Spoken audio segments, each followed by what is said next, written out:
करौली में मदन मोहन जी के मंदिर में झाड़ू का काम करते थे। उनका नाम था काले खां। क्या नाम था?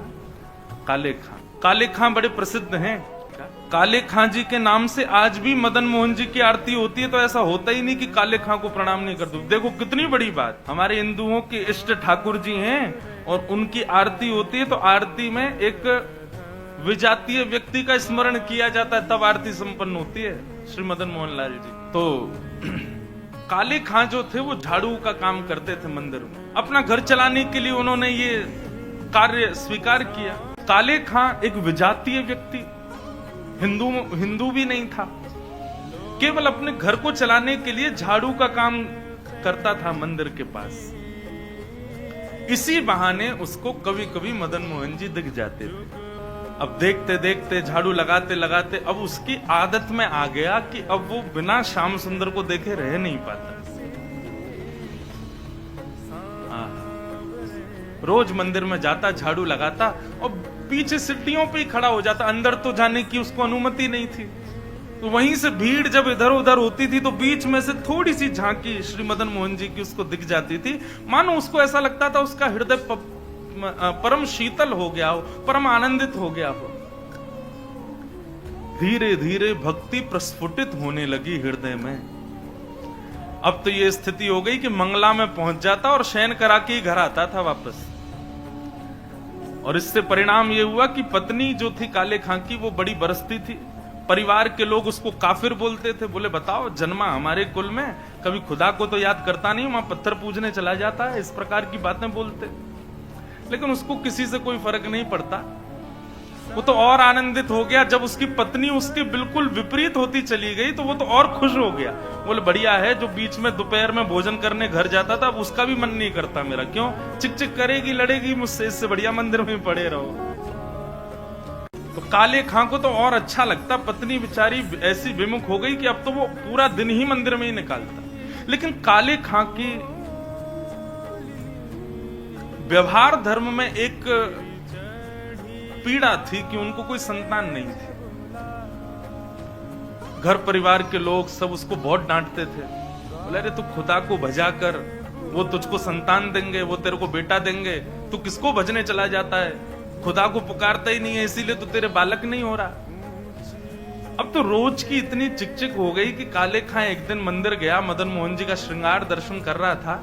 दूर खड़े खड़े बोले हे मदन मोहन लाल जी, मुझे पुत्र की कामना नहीं है, मुझे संतान की कामना नहीं है, पर आपकी भक्ति करने में, आपसे प्रेम करने में बाधा बनती है मेरे परिवार के लोगों की बातें।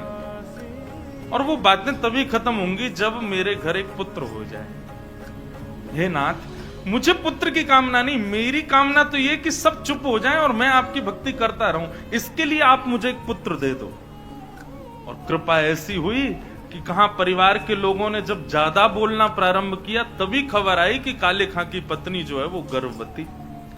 पहले तो आधे लोगों के मुंह बंद हो गए। काले खां भी सबको बोल देते, बोले तुम लोग कहते हो खुदा को भजो तभी बालक होगा, दो मेरे मदन मोहन लाल जी ने भेज दी संतान, अब देखना होगी। फिर ये हुई कि अब बेटी हुई तो समझेंगे कि इसके ठाकुर जी ने दी, बेटा हुआ तो समझेंगे हमारे खुदा ने दिया। बोले ऐसा नहीं, ये तो हमारे ठाकुर जी कृपा करेंगे, उन्हीं की कृपा से ही हो रहा है। और काले खां के यहां पर एक पुत्र ने जन्म लिया। जन्म लेते ही महाराज काले खां बड़ा खुश, इसलिए नहीं कि पुत्र हुआ, इसलिए कि अब सबके मुंह बंद हो गए, अब मुझसे कोई कुछ नहीं कहेगा, अब मैं निरंतर मदन मोहन लाल जी का खूब दर्शन किया कर। काले खां का पुत्र 8 वर्ष का हो गया। सब आनंदित था, काले खां बड़ा प्रसन्न। अब तो जन्माष्टमी भी मनाता है, राधाष्टमी भी मनाता है, रामनवमी भी मनाता है। घर वालों को नहीं बताता, बस मंदिर में जाके सब उत्सव होते हैं उसमें आनंद करता है। 8 वर्ष का बालक काले खां का यमुना जी के तट पर, नदी के तट पर कहीं खेल रहा था अपने मित्रों के साथ और एक सर्प ने उसको डस दिया। सर्प के डसते ही महाराज बेहोश होके गिर गया। बालक दौड़े दौड़े गए काले खां के घर। काले खां तो मंदिर में था, उसकी पत्नी को जाके बताया। पत्नी रोते रोते मंदिर पहुंची, जाकर के बोली, बोले जल्दी चलो, हमारे बेटे को सर्प ने डस दिया है, वो वो नदी के तट पर बेहोश पड़ा है, मैं जा रही हूं उसके पास, तुम जाओ किसी झाड़ फूंक वाले को लेके आओ, हमारा बेटा मर जाएगा। लेकिन काले खां व्यस्त था ठाकुर जी की श्रृंगार आरती में, श्रृंगार आरती हो रही थी। पत्नी इतना बोल करके लौटने लगी, लौट करके उसने पीछे देखा कि आए कि नहीं, तो देखा तो काले खां तो ठाकुर जी को ही देख रहा था। पत्नी जाकर के बरसने लगी, बोले तुमको अभी भी यही दिख रहे हैं? अरे हमारा बेटा मरने वाला है, देरी करोगे, कोई झाड़ फूंक वाला नहीं पहुंचा तो उसकी मृत्यु हो जाएगी। लेकिन काले खां तो अभी भी मदन मोहन जी को ही देख रहे थे। पत्नी ने कहा, यदि मेरे पुत्र को कुछ हो गया ना, तो फिर देखना मैं क्या करती, तुम्हें और तुम्हारे इस मदन मोहन को दोनों को देखूंगी मैं। ऐसा कहकर के पत्नी तो चली गई। काले खां वहीं खड़े रहे, नेत्रों से अविरल अश्रुधार बहाने लगे, इसलिए नहीं कि पुत्र को सर्प ने डसा, इसलिए हे मदन मोहन लाल, क्यों आप चैन से नहीं बैठने देते मुझको? क्यों आप चैन से मुझे दर्शन नहीं करने देते? ये सब मुझे पता है आपकी लीलाएं हैं, और ये सब क्यों करते हो ये भी मुझे पता है, मुझे परखने के लिए कि मैं अपनी स्थिति से च्युत तो नहीं हो रहा कहीं। लेकिन मेरा पुत्र दिया आपने था, तो बचाओगे भी आप ही।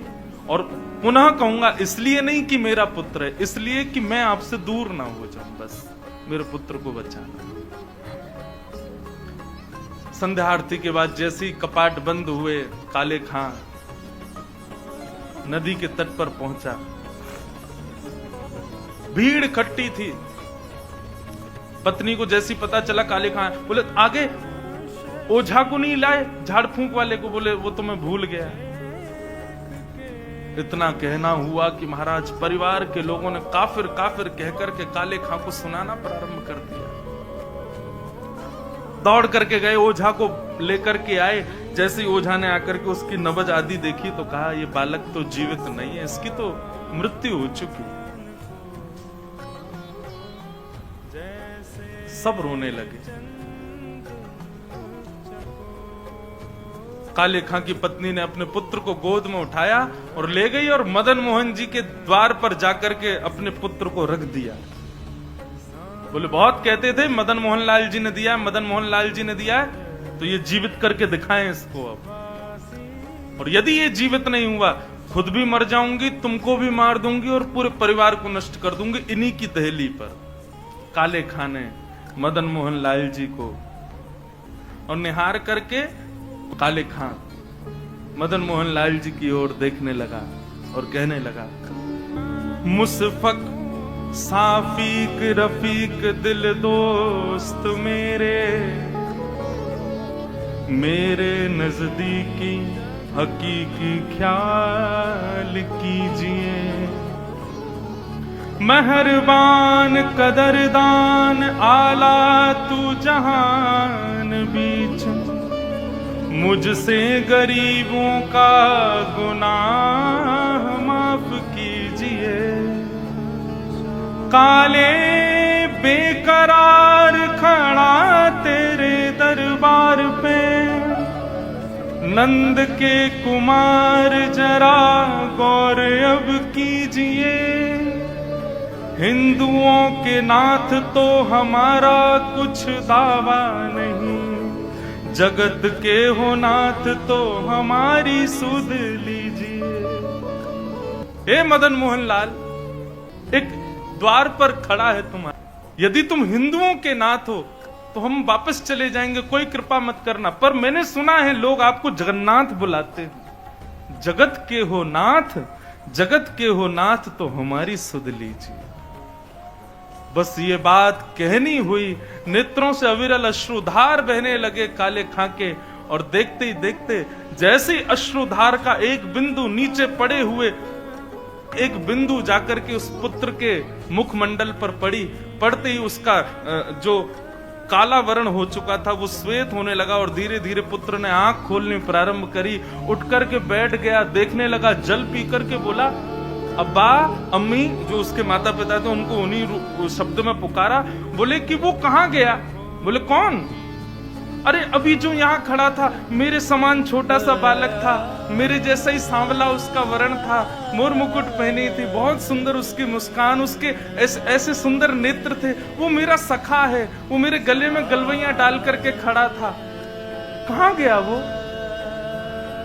और ये भाव देखते ही वहां खड़े जितने लोग थे सबने मदन मोहन लाल जी को दंडवत प्रणाम किया। सब समझ गए, बोले किसने की है कृपा हमको पता है। तब से लेके आज तक श्री मदन मोहन लाल जी की आरती होती है तो आरती होते ही वहां का एक आरती पूर्ण होते ही एक पंक्ति गाई जाती है। कारे के बेटा को जब कारे ने खाया, कारे के बेटा को जब काले ने खाया, कारे की कविता सुन बेटा जिवायो है। बोल मदन मोहन लाल की जय।